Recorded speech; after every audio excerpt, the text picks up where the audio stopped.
Bismillahirrahmanirrahim. Assalamualaikum warahmatullahi wabarakatuh. Perkenalkan, nama saya Bayu Bisono. Kali ini saya akan membawakan judul manajemen waktu dalam proyek dalam mata kuliah manajemen pangkat lunak.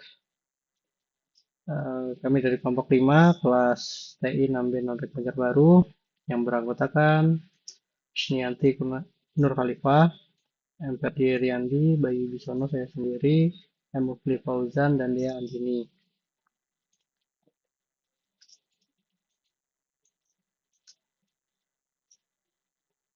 Pengantar manajemen proyek perangkat lunak. Jadi manajemen proyek perangkat lunak adalah kegiatan untuk mengatur, merencanakan, mengarahkan, dan mengendalikan proses pengembangan perangkat lunak agar dapat selesai sesuai dengan waktu, biaya, dan kualitas yang telah ditentukan.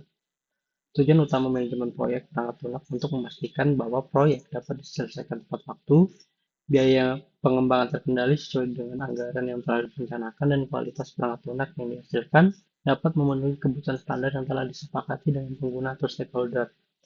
Ruang lingkup proyek perangkat lunak mencakup berbagai kegiatan yang melibatkan proses identifikasi kebutuhan pengguna, perancangan sistem, implementasi kode program, pengujian perangkat lunak untuk memastikan sistem berjalan dengan baik, hingga pemeliharaan dan dukungan setelah perangkat lunak digunakan.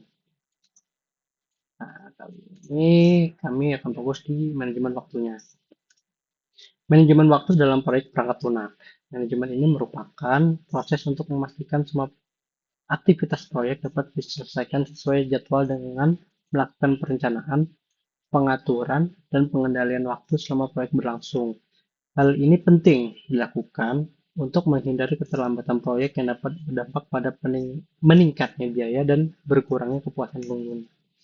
Proses dalam manajemen waktu. Yang pertama ada plan schedule management, menentukan cara mengelola jadwal proyek. Kemudian ada define activities, mengidentifikasi aktivitas spesifik proyek. Contoh, analisis kebutuhan, desain UI, coding backend, dan testing. Kemudian ada sequence activities, menentukan urutan aktivitas berdasarkan ketergantungan. Contoh, desain UI harus selesai sebelum coding UI. Jadi desainnya dulu, baru coding. Nah, kemudian yang keempat ada estimate activity duration.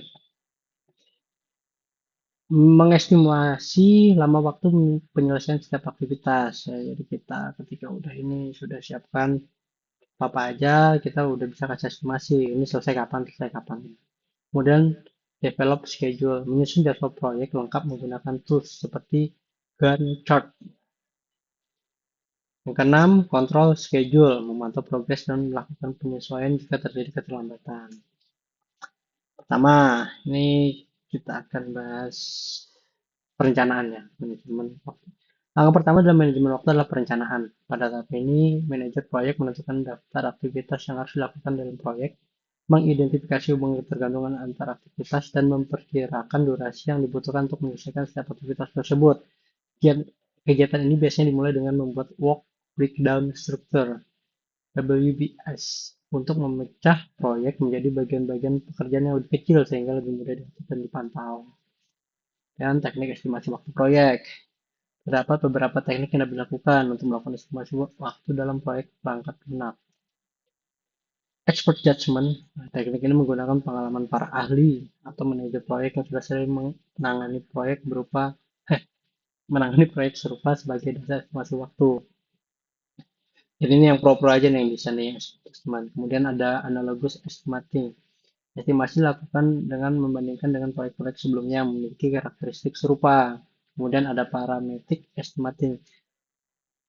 Menggunakan rumus atau model matematis berdasarkan variabel proyek tertentu. Misalnya memperkirakan waktu berdasarkan jumlah modul yang akan dikerjakan dikali rata-rata waktu pengerjaan per modul.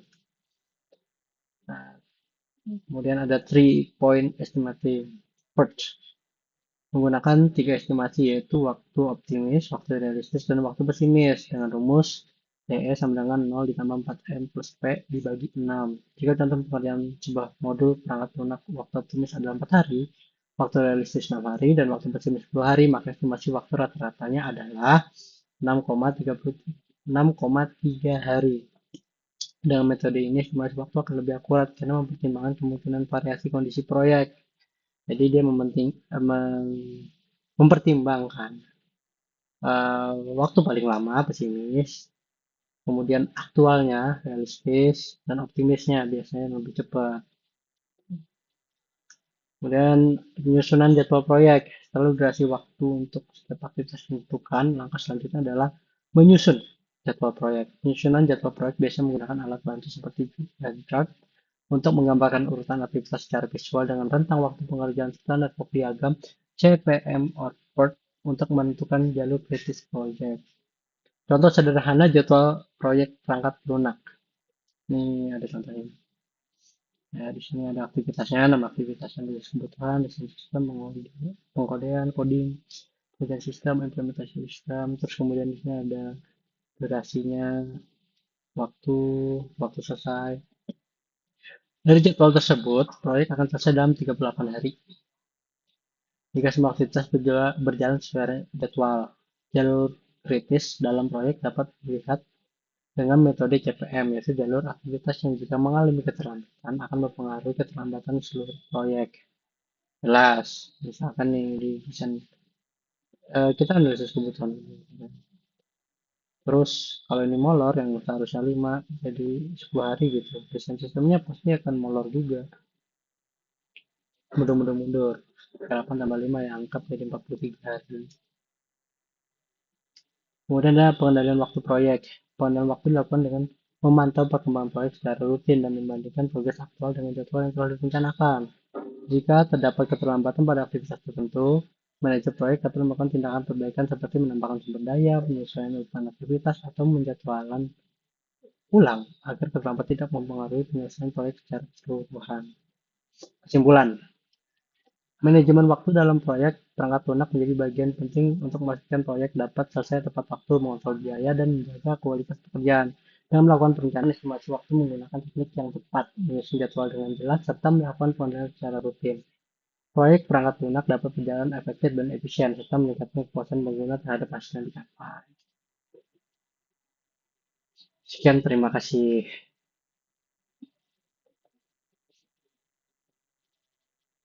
Jika ada pertanyaan dari teman-teman kelompok lain, mungkin bisa dicantumkan di kolom komentar. Saya Bayu Busono, pamit undur diri dulu. Wassalamualaikum warahmatullahi wabarakatuh.